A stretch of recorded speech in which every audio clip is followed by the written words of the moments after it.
3 fisherman 2019 में इस island पे फंस गए थे। जी हाँ दोस्तों, 3 रात 3 दिन 3 फिशरमैन इस आइलैंड पे फंसे थे। नमस्कार दोस्तों, राजा भैया ब्राज़ील वाले में एक बार फिर से आप सभी का हार्दिक स्वागत है। तो दोस्तों, बहुत इंटरेस्टिंग, बहुत इंपॉर्टेंट, बहुत इन्फॉर्मेटिव वीडियो लेके आया हूँ, जिसकी डिमांड मुझे कई सालों से आ रही थी। कई सालों से लोग पूछ रहे थे कि राजा भैया स्नेक आइलैंड पे वीडियो बनाओ। ठीक है, तो स्नेक आइलैंड पे हम वीडियो लेके आए हैं। तो मैं बेसिक कुछ इन्फॉर्मेशन दूंगा आपको जो इंटरनेट पे भी अवेलेबल है और कई सारे वीडियोस में मिल जाएगी आपको, और बहुत सारी इंपॉर्टेंट स्पेसिफिक इन्फॉर्मेशन भी दूंगा जो आपको कहीं नहीं मिलेगी। वो सिर्फ आपको राजा भैया ब्राज़ील वाले ही बता सकते हैं। ठीक है दोस्तों, तो स्टार्ट करते हैं। तो देखो दोस्तों, स्नेक आइलैंड जो है उसका रियल नेम है इलिया दा क्वेमादा ग्रांजी। ठीक है, इलिया दा क्वेमादा ग्रांजी। इलिया मतलब होता है आइलैंड और क्वेमादा ग्रांजी आइलैंड का नाम है। ठीक है, तो अभी ये कहाँ पे आइलैंड, ये साओ पाउलो के सी शोर पे है। मतलब साओ पाउलो के तट से अराउंड 150 किलोमीटर है वो दूर। और इतनहाइम करके एक डिस्ट्रिक्ट है साओ पाउलो स्टेट में, एक छोटी सी सिटी है, स्मॉल टाउन, उसके म्यूनिसिपैलिटी के अंदर आता है ये आइलैंड। इतनहाइम जाने का मेरा भी प्लान था। बहुत सुंदर जगह है, बहुत सारी बीचेस हैं वहाँ पे, और उसी के कोस्ट पे अगर आप 150 किलोमीटर 90 मील तक आप जाएंगे बोट लेके तो आप वहाँ पे पहुँच जाएंगे। आइलैंड की जो साइज़ है दोस्तों वो सिर्फ 106 एकड़ है। ब्राज़ीलियन नेवी कंट्रोल करती है उसकी एक्सेस, तो वहाँ कोई नहीं जा सकता। लॉ से वो प्रोहिबिटेड है, वहाँ जाना पाबंदी है, वहाँ कोई नहीं जा सकता। ब्राज़ीलियन गवर्नमेंट और नेवी ने एंट्री बैन करी हुई है आम जनता की। तो टूरिज्म के लिए नहीं जा सकते, किसी चीज़ के लिए वहाँ नहीं जा सकते। वहाँ कुछ लोग जा सकते हैं, उनकी हम बाद में बात करेंगे। तो ये जो आइलैंड है दोस्तों, ये फेमस है सांप के लिए। ठीक है, स्नेक आइलैंड बोलते हैं इंग्लिश में उसको। एक समझ लो कि लोगों ने नाम उसका बना दिया है, असली नाम इलिया दा क्वेमादा ग्रांजी है और उसका दूसरा नाम है स्नेक आइलैंड। स्नेक आइलैंड की नाम से वो पूरे दुनिया में मशहूर है। और ये एस्टिमेट है कि 2000 से 4000 लेंस हेड वाइपर हैं, गोल्डन लेंस हेड। ठीक है, गोल्डन लेंस हेड स्नेक हैं जो दुनिया के सबसे खतरनाक और सबसे जहरीले हैं। वो 2000 से 4000 की तादाद में वहाँ पे मौजूद हैं। ये जो है इस आइलैंड को बहुत ज़्यादा खतरनाक बनाता है इंसानों के लिए। बुटांटा इंस्टीट्यूट है साओ पाउलो में, तो बुटांटा इंस्टीट्यूट के मुताबिक इस आइलैंड पे करीब 15,000 स्नेक्स हैं। तो आप इमेजिन कर सकते हो, 2 से 4,000 तो सबसे ज़्यादा जहरीले सांप है, और इन जनरल टोटल मिला के 15,000 सांप हैं उस आइलैंड पे 106 एकड़ में। और ऐसा भी कहा जाता है कि हर स्क्वायर मीटर पे, मतलब हर कदम कदम पे स्नेक है वहाँ पे। ठीक है, तो हर कदम कदम पे स्नेक हैं ऐसा कहा जाता है। मतलब इतने सारे सांप हैं, है ना, कि हर जगह हैं वो। आप अगर एंट्री मारोगे तो कहीं पे भी हो सकता है सांप, और होगा ही होगा कहीं ना कहीं। अब यहाँ पे कौन जा सकता है, तो देखो दोस्तों, यहाँ पे अनुमति है जाने की, लेकिन ऑथराइजेशन के साथ। तो यहाँ पे कौन जा सकता है ऑथराइजेशन के साथ? साइंटिस्ट, रिसर्चर्स और journalist authorized by Butantan Institute. Butantan Institute authorize करेगी, ब्राज़ीलियन नेवी की भी परमिशन लेंगे और फिर वहाँ जाएंगे वो। तो वो ऐसा प्रोसेस नहीं है कि भाई आज हम उठे सो के और कहो चलो भाई रिसर्च करके आते हैं स्नेक आइलैंड में, ऐसा नहीं है। तो आप साइंटिस्ट भी हो गए, तो उस फील्ड में काम कर रहे होगे, स्पेसिफिक कुछ होगा तो परमिशन लेके फिर आप जा सकते हो। साथ में डॉक्टर होना चाहिए, क्योंकि वो सांप का जहर बहुत खतरनाक है। वो सांप का जहर, जो गोल्डन लेंस हेड सांप है, उसका जहर आपको 1 घंटे के अंदर मार देता है। इतना खतरनाक है। और ऐसा भी कहा जाता है कि जो ह्यूमन फ्लैश है ना, जो हमारा मांस है, वो बिल्कुल पिघला देता है वो। ऐसा भी कुछ है भाई उसके रिसर्च। तो अभी बुटांटा वाले लोग क्यों जाते हैं वहाँ? बुटांटा के जो साइंटिस्ट हैं, रिसर्चर्स हैं, वो वहाँ जाते रह सकते हैं, वीडियो में आप देख सकते हैं। और वो क्या करते हैं, सैंपल कलेक्ट करते हैं सांपों से, सांपों की हेल्थ को मॉनिटर करते हैं। और उसमें क्या करते हैं, वो लोग चिप डाल देते हैं सांपों के अंदर, तो फिर वो पूरा रिकॉर्ड करता है और ये लोग फिर उन पे नंबरिंग वंबरिंग करते हैं। जो जैसा होता है हर जगह होता है, हर जगह होता है कि भाई जानवरों की हेल्थ मॉनिटर करते हैं, चिप लगाते हैं, सैंपल लेते हैं कि कैसा क्या है, और उनका जहर भी कलेक्ट करते हैं रिसर्चर्स। तो ये सब प्रोसेस चलता रहता है, तो परमिशन से वो लोग जाते हैं। अब चिप डालने का क्या रीज़न है, चिप डाल के वो नंबरिंग वंबरिंग करते हैं ताकि सांप को इजीली आइडेंटिफाई करें कि हाँ भाई इसका सैंपल लिया था हमने पिछली बार। जिस सांप में चिप नहीं रहती है, नंबरिंग नहीं होती, तो उसमें फिर वो लोग उसके सैंपल कलेक्ट करके चिप लगा देते हैं और नंबरिंग कर देते हैं।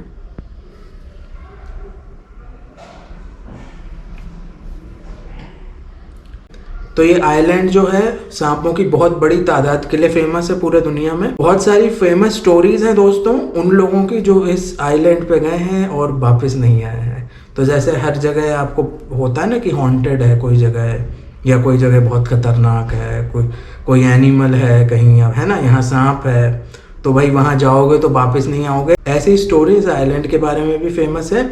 तो एक र्यूमर है कि कोई फिशरमैन था, वो गलती से आइलैंड पे उतर गया और बनाना सर्च कर रहा था, मे भी भूख लगी होगी उसको, और कुछ दिन बाद उसकी बोट में लाश मिली और स्नेक्स के काटने के निशान थे उसकी बॉडी पे, बाइट के, स्नेक बाइट के, और खून लथपथ थी खून में उसकी बॉडी। तो एक ये है, और अब कितनी सच है कितनी झूठ है ये हमें नहीं पता। ऐसी स्टोरीज सर्कुलेट होती रहती हैं कम्युनिटी में। और एक और स्टोरी है कि 1909 से 1920 तक कुछ लोग वहाँ रहते थे और लाइट हाउस जो है उसका ऑपरेट करते थे। लाइट हाउस कीपर होता है, तो वो अपनी पूरी फैमिली के साथ वहाँ रहता था, और अचानक किसी दिन सांपों के ग्रुप ने उन पे हमला कर दिया खिड़की में से घुस के, और वो सब लोग मर गए।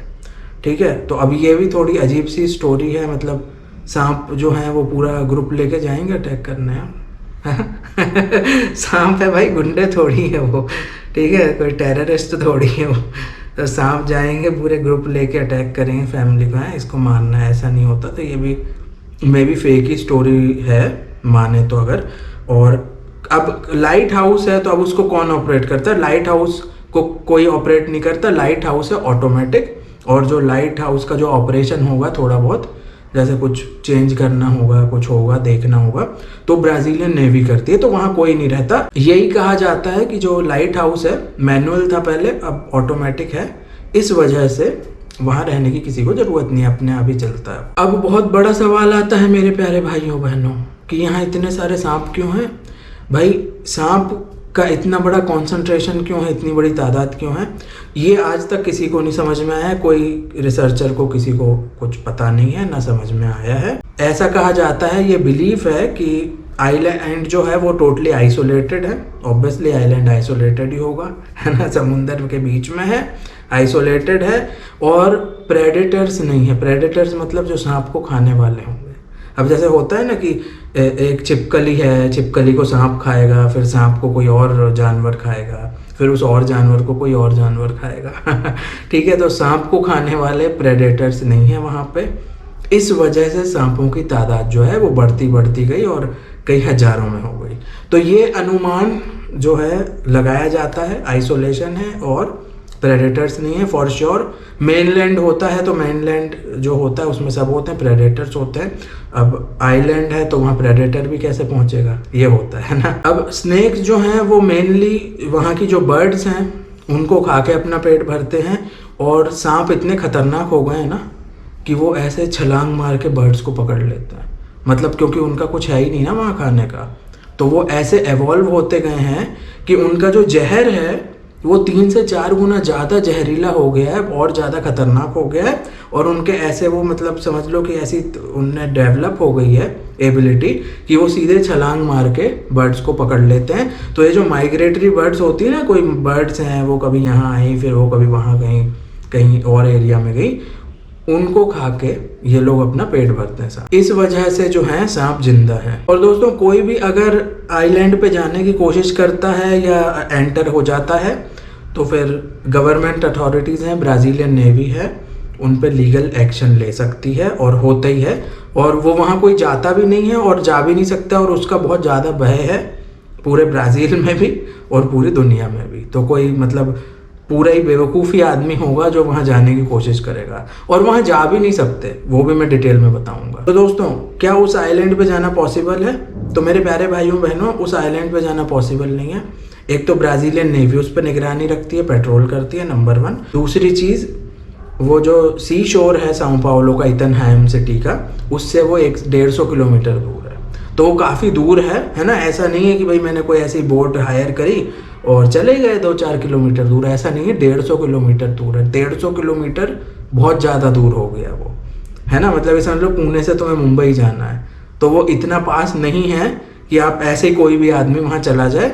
और बोट भी आपको फिर, है ना, वैसे ही चाहिए, सब खाना वाना सब लेके जाना पड़ेगा। तो ये एक चीज़ है, वो दूर है काफ़ी आइलैंड पे बीचेस नहीं है, चारों तरफ बीचेस नहीं है। वीडियो में आपने देखा, आइलैंड के चारों तरफ बहुत चट्टाने हैं, पत्थर हैं बड़े बड़े। तो अब मुझे बताओ कौन जाएगा, कैसे जाओगे, है ना। आप वहाँ पे उतरोगे, स्लिपरी है पूरा, आपको एक बंदा चाहिए जो आपका हाथ पकड़े, है ना।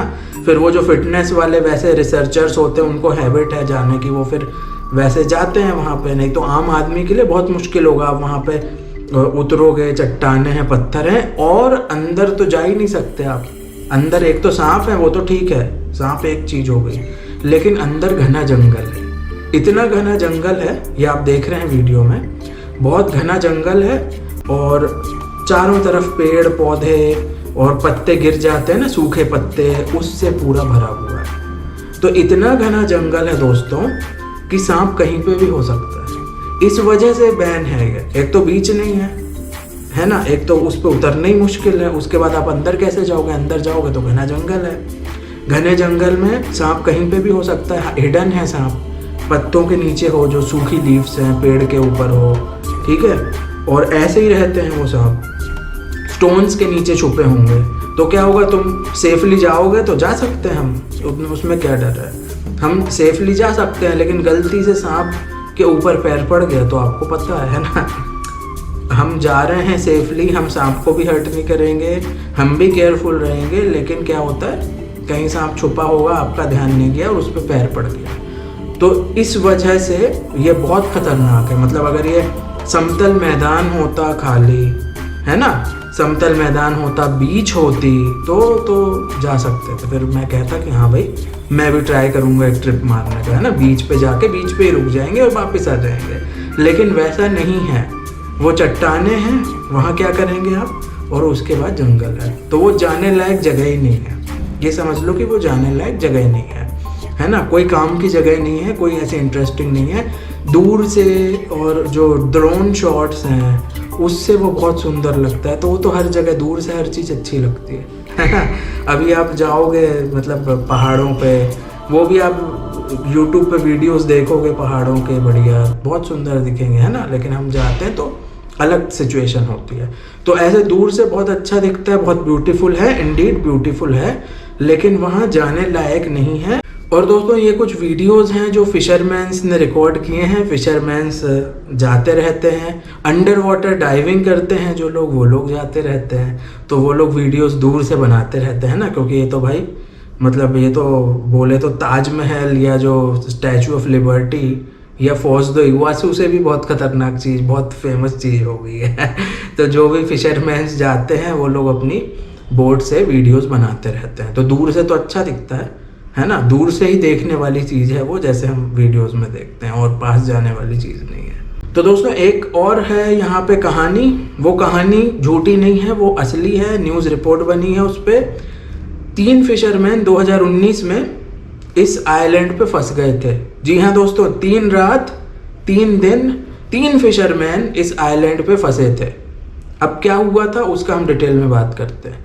तो दोस्तों ये फोटोज़ आप देख रहे हो, वीडियोस जो चल रहे हैं, तो क्या हुआ था, 3 फिशरमैन वहाँ पे सेल कर रहे थे साओ पाउलो के कोस्ट पे, और अचानक तूफान आ गया। अब तूफान आ गया और वो शायद 40 किलोमीटर दूर थे कोस्ट से।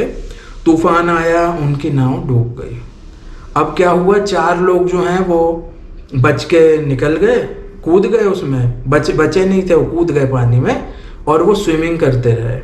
रात भर उन्होंने स्विमिंग करी, और जब वो तट पे पहुंचे सुबह, तो वो था स्नेक आइलैंड का तट। मतलब आप सोचो, वो सोच रहे होंगे बेचारे कि हम लोग इथनहाइम या कोई और कोस्टल एरिया पहुंच जाएंगे मेनलैंड ब्राज़ील का, लेकिन गलती से वो लोग स्विमिंग करते करते उस दिशा में गए और स्नेक आइलैंड पे लैंड हो गए वो। आप तूफान से बचे और वर्स्ट सिचुएशन में चले गए, जो समुद्री तट है, जो मेनलैंड ब्राज़ील है उससे बहुत दूर, और वो आइलैंड भी सेफ नहीं था। ये लोग कैसे बचे? 3 दिन 3 रात रुके, और उन्होंने बताया कि भाई एक नाव भी आके गई थी, लेकिन उस नाव ने इन लोगों को देखा नहीं। लेकिन फिर जो अंडर वाटर डाइविंग वाली जो टीम्स होती हैं उन्होंने इन्हें देख लिया, और ये ऐसे छलांग मार के जो आप वीडियो में देख रहे हो उनकी नाव तक चले गए और रेस्क्यू हो गए। उन फिशरमैन्स ने यही बताया मीडिया को कि वो लोग बहुत डरे हुए थे और भूख से पूरी तरह से परेशान हो गए थे। 3 दिन उन्होंने आइलैंड पे क्या किया, कहाँ कहाँ घूमे, है ना, कहाँ सोए, क्या खाया, क्या पानी पिया, क्या क्या किया, कौन सी जगह घूमते रहे, वो न्यूज़ रिपोर्टर को दिखा रहे थे। और उन्होंने एक सेफ जगह भी बना ली थी सोने के लिए, कि जहाँ शायद सांप से बच सकते हैं। और वो जो पानी गिरता रहता है स्टोन्स पे से कहीं से, वो भर के उन्होंने पिया था, पूरा पीला पानी हो गया था वो। और वो पत्ते वत्ते खा के 3 दिन तक वो जीवित रहे थे। तो देखा दोस्तों कि कैसे मिस इन्फॉर्मेशन फैलती है इंटरनेट पे किसी भी चीज़ को लेके, और इस आइलैंड के बारे में भी मिस इन्फॉर्मेशन फैली है कि भाई बहुत ख़तरनाक है, जाओगे तो मर जाओगे। ऐसा नहीं है। 3 दिन वो 3 फिशरमैन रह चुके हैं, और वो लोग जो स्टोन वाला एरिया है तट पे वहीं थे, अंदर नहीं गए वो लोग, है ना।